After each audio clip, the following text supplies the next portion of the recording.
390 kan test ride kan gawin ko na.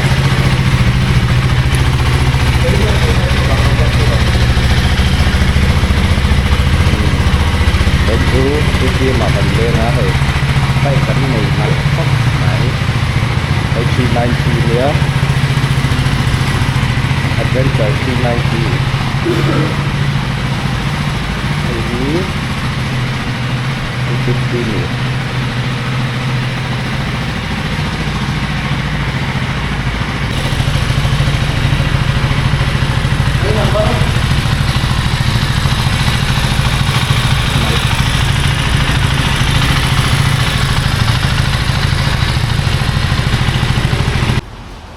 Thì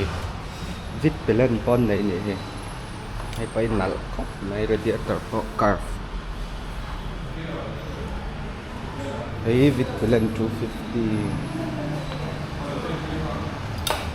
RC แล้วก็ 390 Adventure ลำตุยตามต่อให้ Adventure ป้อนไหนชา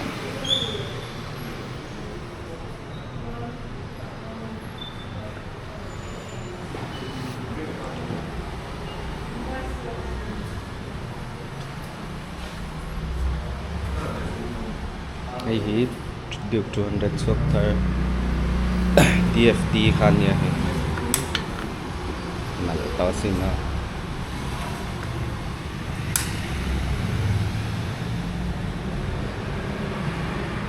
วิดไปเล่นให้กันเราเอ็นไปเองไงให้จะ DFD เลยนี่RC 200แต่อังที่ดิว250 DFD มา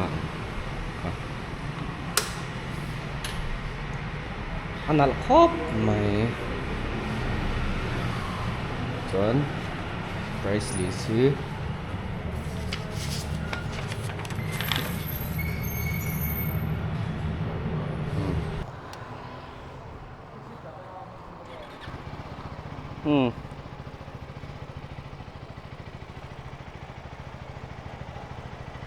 อะไรโอ้กัตลานเหล่านี้เนี่ย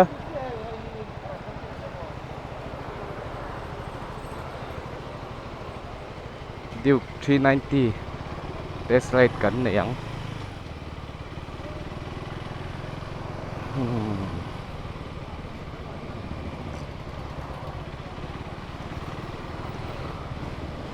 position จุ sporty แล้วไหมอ่ะ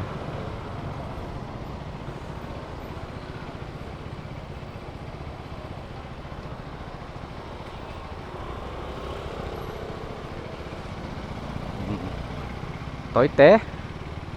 test ride rồi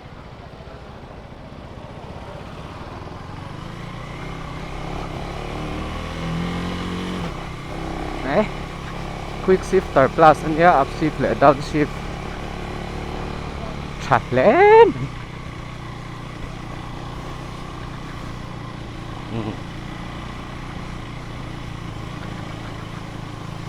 399cc single cylinder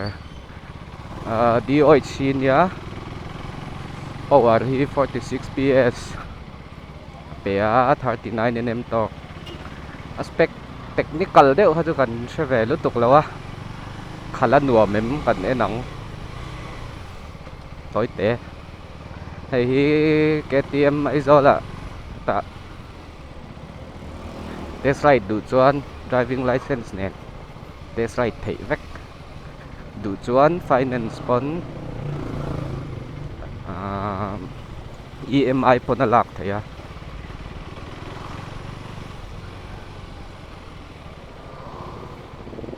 TFT 5-inch display mga sangkang khop này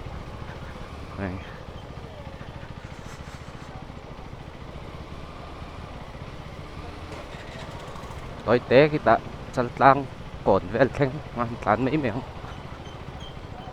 có bụi chuông té test ride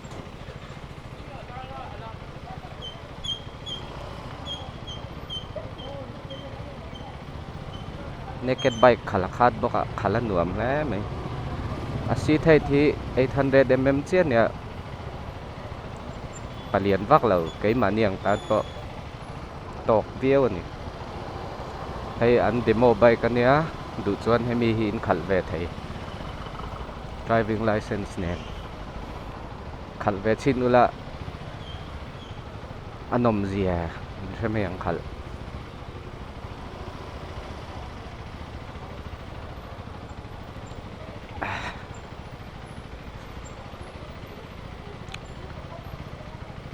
เบรกปอดฉาย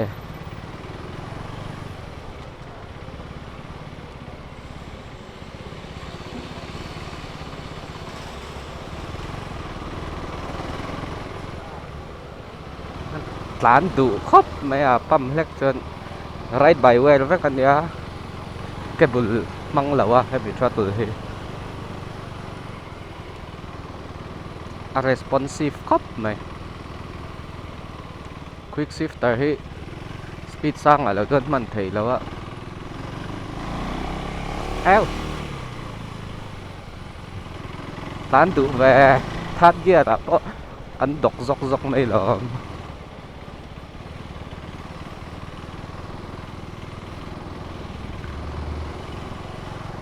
right mode hi road ta oma rain oma check mode om boka tiang a street đây là motor han le pel zun zun an don thadon khop mai hai quick shifter pot smooth khop mai demonia tle mat lo tuai ve nual ton ni wang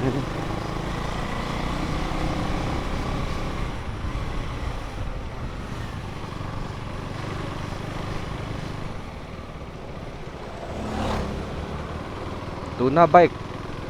zo rama kan mu mai thei single cylinder a chuan chak bera pol ania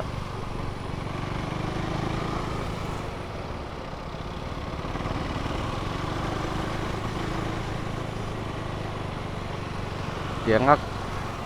motor han pel zung nan hian nuam khop mai hai tlan zok mai ni ma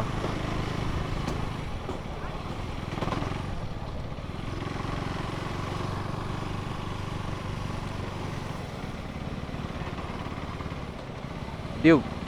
chuak ma sa nen kha chuan dang hlak ani dang hlak engine po thar chassis po thar swingam chuan a ke hi alloy hi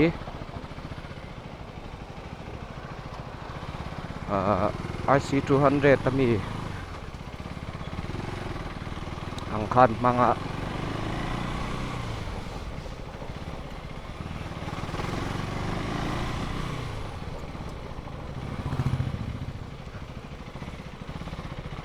ari po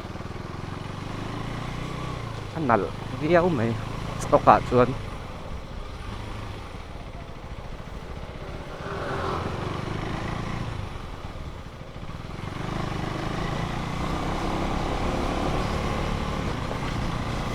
smooth khop mai quick shifter po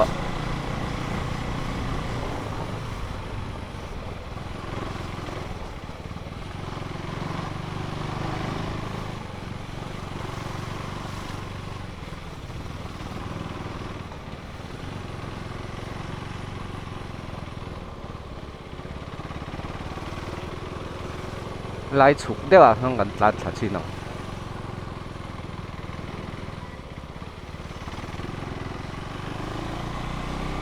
a brake test nan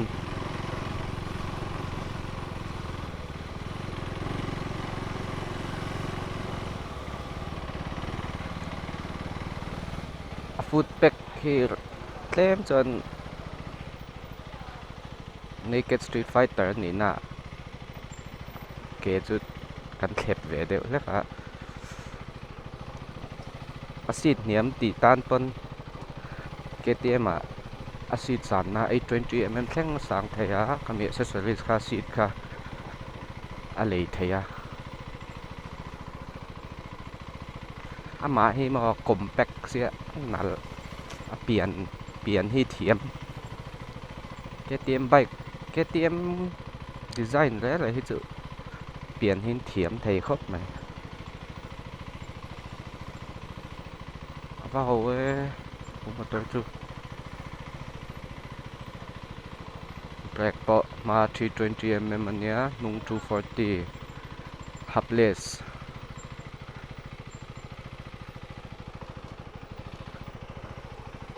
suspension po adjustable preload le rebound ma le nung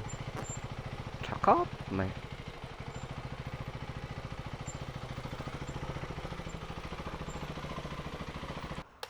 on po kon hu graphics hu moi khap mai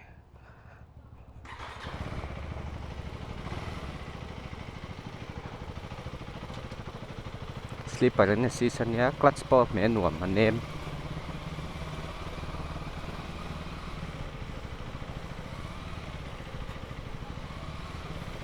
khopon ve la han phi ve deu cha kam khop mai engine jet dan ve tán duộc mai mà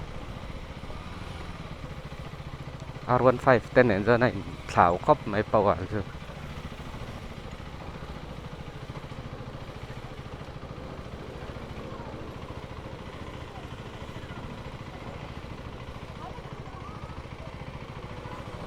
slice sợ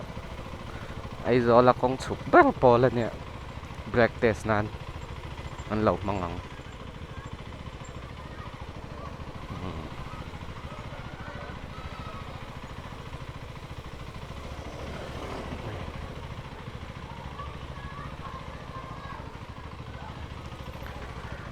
chụp changar nha hư GoPro về lại cho con cháu đeo lại chụp đeo tay lằng cháu nó lằng chụp có vào lẩu thôi nè thì lần mấy ai nó chụp con nhà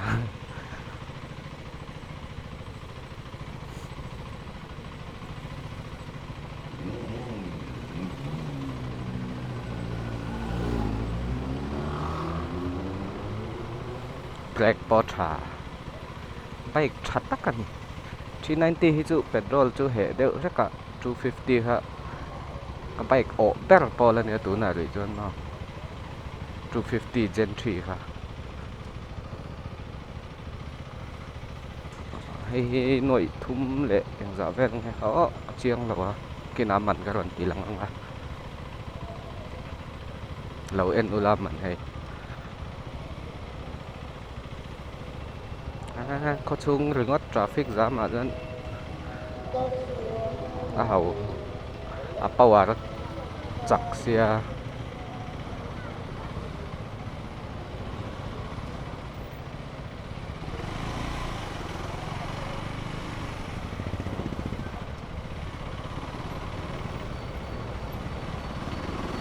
Christmas night to bazaar vel pon tam to hay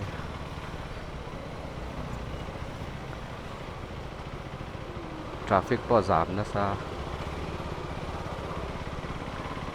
tiêu na sa vel ai khon gear te deu pon hay tu nine third gear in tiang ka tan me rpm 2000 vel le ka 2000 to 3000 ama sa kha chu thi thut ka tama ai chu azia zok phian in ka she nge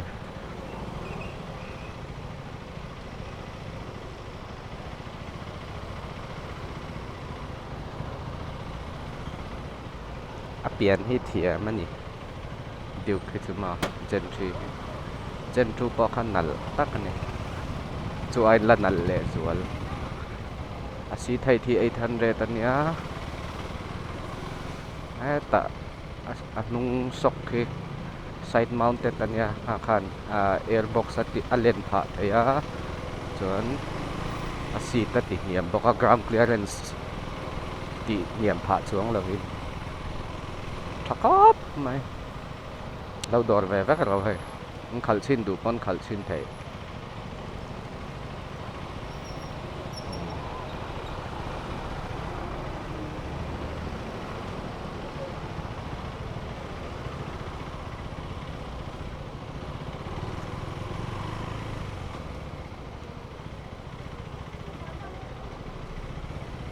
kheng le ta